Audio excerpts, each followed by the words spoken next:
جو لوگ آپ کو پیسے دیتے ہیں، یعنی اگر میں دعوت اسلامی کے لیے بات کروں، اور کچھ لوگ وقت دیتے ہیں، تو وقت دینے والوں کی قدر زیادہ کرنا، کیونکہ پیسے جس نے دیے نا وہ دوبارہ کما لے گا، مگر جس نے آپ کو اپنا وقت دیا ہے نا وہ اپنی زندگی کا وہ حصہ دیا جو کبھی زندگی میں واپس نہیں آئے گا۔ واہ واہ واہ، کتنی پیاری بات ہے وہ کہ ہم بعض اوقات وقت دینے والوں کی قدر نہیں کرتے۔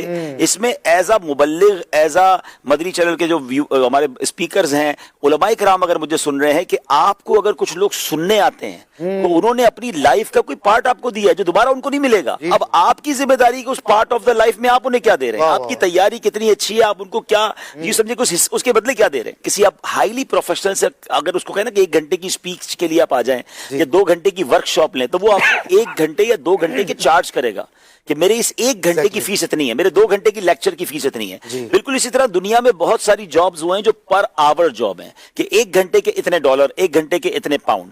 اب اگر آپ غور کریں کہ آپ 200 لوگوں میں بیان کر رہے ہیں اور آپ نے 1 گھنٹہ ان سب سے لے لیا ہے، تو ان 200 لوگوں کے 1 گھنٹے کی قیمت تو بنائیں۔ انہوں نے اپنی ایک تو زندگی کا حصہ دیا اور اس 1 گھنٹے کی کوئی قیمت تو ہے نا۔ ان 200 گھنٹے میں آپ نے انہیں کیا دیا؟ یہ ایک ایز اے مبلغ کی بھی ذمہ داری ہے۔ اور اگر اس کو اپوزٹ لے جائیں کہ کوئی ایسا بندہ ہے جو 200 بندوں کے 200 گھنٹے ضائع کر رہا ہے، گناہوں میں لگا رہا ہے، انہیں حرام کام میں لگا رہا ہے، ہزاروں کا کانسرٹ کر رہا ہے اور ہزاروں لوگوں کے ہزاروں گھنٹے لے کر سب کے گھنٹے برباد کر رہا ہے، اس غلط کام کرنے والے کو عذاب کیا ہونا ہے۔ اور سب لوگوں نے جو اپنا وقت ضائع کیا، تو ہمیں یہ بات سمجھنی ہے کہ میرے پاس اللہ نے جو وقت دیا ہے وہ پھر کبھی نہیں آنا۔ دنیا میں ایک اور ٹرمینالوجی ہے می ٹائم۔ میرے پاس سب کے لیے ٹائم ہے، می ٹائم کہاں ہے؟ اور ہمیں اپنے ساتھ وقت گزارنا چاہیے اور اس کو انجوائے کرنا چاہیے۔ اب اس میں فکر آخرت بھی ہو سکتی ہے، اکیلے میں بیٹھ کے کچھ عشق مدینہ، کچھ یاد رسول ہے، دل میں ہو یاد تیری، گوشۂ تنہائی ہو۔ گوشۂ تنہائی کی بڑی اہمیت ہے اسلام میں۔ وہ حدیث پاک جس میں قیامت کے دن اللہ کے عرش کا سایہ جن کو نصیب ہوگا، اس میں ایک بندہ وہ بھی ہے جو اکیلے میں رب کو یاد کرے اور اس کی آنکھوں سے آنسو بہ نکلیں۔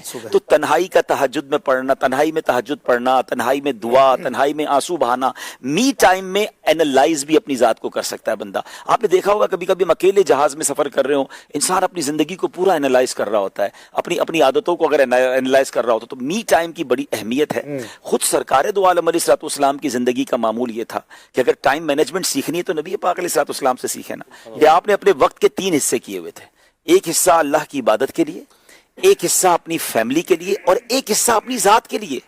تو ہماری ذات کے لیے بھی بڑا وقت ہونا چاہیے جس میں ہم اپنی نالج کو انکریز کریں، اپنی عبادت کو انکریز کریں، اپنی تلاوت کو انکریز کریں، پھر آرام بھی کریں، ریلیکس بھی کریں، اور فیملی ٹائم بھی ہونا چاہیے، اور وہ بھی ٹائم کوالٹی ٹائم ہونا چاہیے جس میں آپ می ٹائم میں اکیلے میں گناہ نہ کر رہے ہوں، اکیلے میں اللہ کے قریب ہو رہے ہوں، اکیلے میں اپنی